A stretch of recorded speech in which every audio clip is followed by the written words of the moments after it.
দীর্ঘ ৪ মাস পর আগামী ৫ মে লন্ডন থেকে দেশে ফিরবেন বিএনপির চেয়ারপারসন বেগম খালেদা জিয়া। দলের স্থায়ী কমিটির সদস্য ও ব্যক্তিগত চিকিৎসক ডাক্তার এজেডএম জাহিদ হোসেন বিষয়টি নিশ্চিত করেন।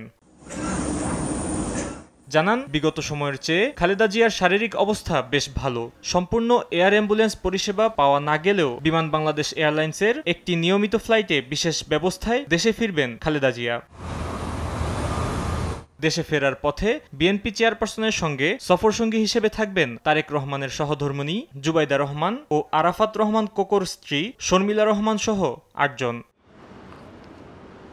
দীর্ঘদিন ধরে লিভার সিরোসিস, কিডনি সমস্যা, হৃদরোগ, ডায়াবেটিস এবং আর্থ্রাইটিসের মতো বিভিন্ন শারীরিক জটিলতায় ভুগছেন তিনি। চলতি বছরের ৮ জানুয়ারি উন্নত চিকিৎসার জন্য খালেদা জিয়াকে লন্ডন নিয়ে যাওয়া হয়। টানা ১৭ দিন চিকিৎসাধীন থাকার পর লন্ডন ক্লিনিক থেকে গত ২৫ জানুয়ারি খালেদা জিয়াকে তারেক রহমানের বাসায় নিয়ে যাওয়া হয়।